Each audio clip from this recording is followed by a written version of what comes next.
सामाजिक क्षेत्र असो, उद्योगाचं क्षेत्र असो, प्रत्येक क्षेत्रामध्ये महाराष्ट्र अग्रणी राहील असा विश्वास या निमित्ताने मी व्यक्त करतोय। खरं म्हणजे जरी आमचे रोल बदलले असले, मी 14ला मुख्यमंत्री होतो, शिंदे साहेब आमच्या सोबत होते, 19ला 72 तासांकरता का होईना पण मी आणि अजितदादा मुख्यमंत्री आणि उपमुख्यमंत्री होतो। मग मागच्या काळामध्ये शिंदे साहेब मुख्यमंत्री होते, मी उपमुख्यमंत्री होतो आणि अजितदादाही उपमुख्यमंत्री होते। आता पुन्हा मी मुख्यमंत्री आहे आणि शिंदे साहेब उपमुख्यमंत्री आहेत, अजितदादाही उपमुख्यमंत्री आहेत। रोल जरी आमचे बदलले असले तरी देखील दिशा तीच राहणार आहे, गती तीच राहणार आहे, समन्वय देखील तोच राहणार आहे। त्यामुळे मला असं वाटतं की कुठेही याच्यामध्ये वेगळेपण हे आपल्याला पाहायला मिळणार नाही। मात्र आताच आमची जी पहिली मंत्रिमंडळाची बैठक झाली, त्या बैठकीमध्ये आम्ही तिघांनीही सगळे जे आमचे अधिकारी आहेत त्या अधिकाऱ्यांना सांगितलं की मागच्या काळामध्ये पहिल्यांदा शिंदेजी आणि आम्ही आलो तर 50 ओव्हरची मॅच होती। मग अजितदादा जॉईन झाले तर काळ कमी असल्यामुळे 20-20ची मॅच होती। आता टेस्ट मॅच आहे, त्याच्यामुळे नीट योग्यपणे धोरणात्मक निर्णय घेत पुढची पायाभरणी योग्य प्रकारे करत आपल्याला राज्याला पुढे न्यायचं आहे।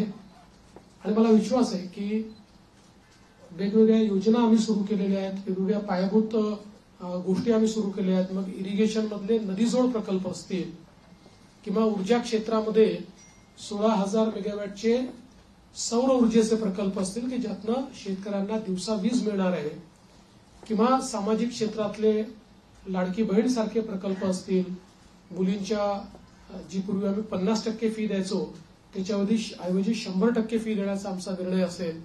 असे हे जे वेगवेगळे निर्णय आहेत, हे निर्णय पुढे सुरूच ठेवायचे आहेत। आणि आमचा प्रयत्न हा असणार आहे की आम्ही आमच्या वचननाम्यामध्ये, जाहीरनाम्यामध्ये जी जी आश्वासनं दिलेली आहेत ती आश्वासनं पूर्ण करण्याच्या दृष्टीनं पावलं आम्हाला उचलायची आहेत। आणि त्या दृष्टीनं पुढच्या काळामध्ये आम्ही निश्चितपणे योग्य वेळी योग्य निर्णय करून दिलेली सगळी आश्वासनं पूर्ण करण्याचा प्रयत्न करणार आहोत। मी या निमित्ताने महाराष्ट्रातल्या जनतेला आश्वासित करू इच्छितो की एक लोकाभिमुख सरकार, सर्व समाजाला सोबत घेऊन चालणारं सरकार हे महाराष्ट्राला पुढच्याही काळात पाहायला मिळेल। आणि अडचणी अनेक येतात, पण त्या अडचणींवर योग्य मार्ग काढत आम्ही मार्गक्रमण करू हा विश्वास मला आहे। मी आपल्या सगळ्यांची देखील या प्रयत्नांमध्ये साथ मागतोय। आपलं देखील एक प्रकारे सहकार्य या सगळ्या प्रयत्नांमध्ये असावं अशा प्रकारची आपल्या सर्वांना विनंती करतो। आणि आपल्या माध्यमातून महाराष्ट्राच्या 14 कोटी जनतेला मी आश्वासित करू इच्छितो की हे सरकार पारदर्शीपणे आणि गतिशीलतेनं त्यांच्या कल्याणाकरता काम करेल हा विश्वास मी देतो। एक मिनिट आलोक देशपांडे। नमस्कार, मी आलोक देशपांडे। गेली 5 वर्षात आपल्या राज्याने इतकं काय काय बघितलं, द्वेष, आरोप, सगळे काय काय खूप लेवलला सगळं गेलं। ही पुढची 5 वर्ष त्याच्यापेक्षा थोडी वेगळी असतील का? राजकारण थोडं वेगळं असेल का? याच्याबद्दल तुम्ही काय सांगा? पूर्णपणे वेगळं असेल। मी सांगितलं की बदल्याचं राजकारण करायचं नाहीये, तर बदल दाखवेल अशा प्रकारचं राजकारण करायचं आहे। त्यामुळे